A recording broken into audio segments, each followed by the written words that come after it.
Hello, and welcome to part 1 of this video series on making ancient Levantine pottery from locally sourced clay. I'm Nadim Atallah, a Jordanian-Palestinian pottery hobbyist, and in this video I'm going to take you through the journey of finding and processing locally sourced wild clay. The story starts northeast of Jordan's capital, where ancient volcanic activity created basalt flatlands. In search of an archaeological site, my uncle took us out here one day for a hike. It had rained a few days prior, and when I stumbled upon this crackled ground, I knew that I'd found clay. هذا كلي هذا كله كلي. Well, I wasn't sure I'd found clay, but I was hopeful. The pieces crackled under our feet as we walked, and they could be picked up without crumbling. You see, clay is water-soluble, and can often be swept up with the rain and deposited where water slows down, stops, or evaporates. That's why it's so commonly found in riverbanks. Far from a riverbank, it seemed a thin layer of clay had formed atop this desert sand, where the rainwater dried up and evaporated. Fingers crossed, I collected as much as I could and brought it back home with me to process. I couldn't wait to find out if what I'd found was real wild clay. So I just got back from the northeast of Jordan, where I was able to harvest a lot of clay. I got a whole bag full of it right here, and now it's time to purify it. And the way that I'm going to do that is by levigating it, which is basically the process of taking it, putting it in a big bucket, submerging it, and then basically passing it back and forth between one bucket and another. And the reason why we do this is because the clay is actually able to dissolve in water, and the sand and silt and the other stuff that's in there might dissolve for a little bit, but it will settle very quickly. And once it settles down to the bottom, which will be just a minute or less, less than 5 minutes, you can take this bucket where the clay will still be in a suspension with the water, and you can pour it through a strainer into another bucket.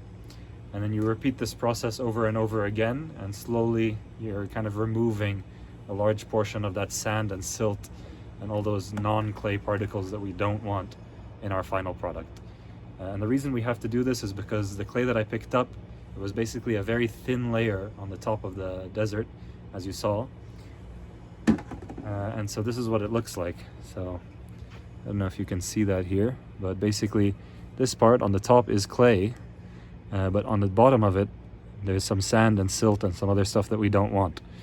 So we're going to try to get that clay out of these particles. Here, this is an example you can see better. It's these curved particles that kind of dry up, these curved pieces of clay. And you can see that the top layer is clay, but it's a very thin layer. And right under that is this sandy, silty stuff that we don't want. And besides that, there's all sorts of organic matter. There's plant matter, dung, all sorts of stuff that's in there, and we want to get rid of all that. So the strainer will take care of the organic matter, and the levigation process will hopefully leave us with pure clay that we can then dry and work with. So I'm going to show you some of this process. Come along with me, and then let's hopefully make some good clay.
So we're back. It's the next day. I've basically left the clay to sit overnight, and what has happened is the clay particles have now settled down to the bottom of the bucket, and there's a layer of clear water on the top which we want to pour off. And the reason why we want to do that is it's going to help us later when we're trying to dehydrate the clay and basically dry it up to a stage where we can actually form it into balls and start working with it. It'll really help us with that process. So now I'm going to show you the bucket. You'll see that there's a clear layer of water on top, and we're going to pour that off. And then after that, we're going to see what the clay looks like, feel it, get a sense of whether it's looking right. And if so, we're going to pour it onto a large flat tray to help it dry out the rest of the way so that we can then process it. There are many ways to do that last drying step. A lot of people go for the pillowcase method, but I just don't happen to have one here. So I'm just going to do the slower method of pouring it into a wide flat tray and letting it dry out that way. And that's worked for me in the past. So let's get to it. Here you can see the bucket after letting it sit overnight. And what you can see here is basically a layer of scum on the top. We don't really want that either, so we're going to pour that off. And beneath that is a layer of clear water, which we're going to pour off as well.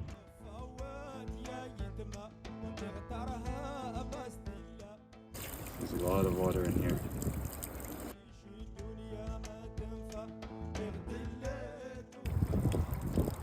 I'm starting to lose some clay, so I'm going to rotate the bucket and keep going. It's okay if I lose a little bit of clay during this. It's important to get as much of that water out. And there we go. So let's take a closer look at this. Now you can see that there is still quite a bit of organic matter floating around in there, which is not ideal. But you know what, I'm just going to go ahead and call that part of the temper. And we're going to see if we can move forward with the process. Now if you see here, if I do this, it's a little bit of a thicker consistency. You know, it kind of looks like slip on my fingers. It's still a little thin, so it is going to need to dehydrate a little bit, but I'm happy with that. Has a little bit more organic matter than I would like, but that should all burn off in the kiln or in the firing anyway. So let's go ahead and get this clay drying.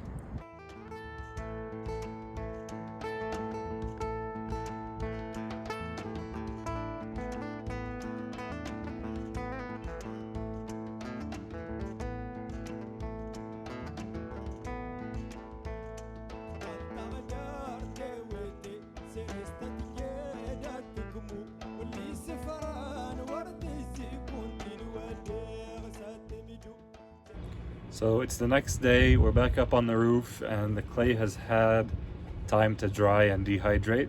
So I'm going to show you a video of what that looks now, and I think it's ready to harvest. So we're going to harvest it up right now, and we're going to try to wedge it up into a nice ball and see if we can make something from it. So you can see that it's dried pretty unevenly here. The center is much more moist than the outer edges, which are completely dry and crackled. So I'm going to need to use two different methods to actually process this. The center, the moist part, I'm going to try to just wedge it up as is. And the outer edges that are more dry, I'm going to have to grind down and then dry process. And while this was a pretty satisfying part of the process and it looked really cool, it's kind of not the most convenient way to dry this. And this is a byproduct of the drying process that I used of just letting it dry on this plastic slab. It's really not ideal. If you have a wooden piece of plywood, that's better. Or better yet, if you have an old pillowcase that you have lying around and you don't mind getting wet or getting dirty, just go ahead and at the end of the previous step, pour your clay into that, hang it up to dry, and your clay should all stay relatively the same moisture. Should be easier to work with.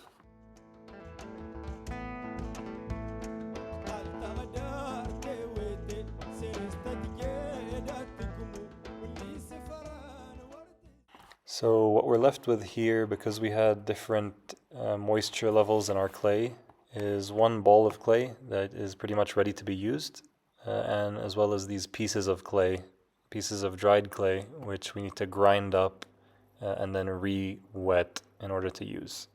And so what I'm using to grind up all these pieces of clay is this pestle and mortar. It's actually one that's usually used for coffee grounds that was just lying around in the kitchen. And so I put it to good use, grounding clay instead of coffee. And you'll see this was a very labor-intensive process. I've shortened it down for you. But yeah, this took a while. And also, just so you know, once I was done with this whole process, I re-sieved everything, because you can see there are still small chunks in there. I re-strained it and I ground up the parts that didn't go through the strainer. But once I was done with all that, I had this really fine powder. It's almost like a flour. And the next step was just to add this water to it and form it into a ball of clay. So this is almost like if you've ever made bread before, moistening the flour and turning it into dough step. This was very similar.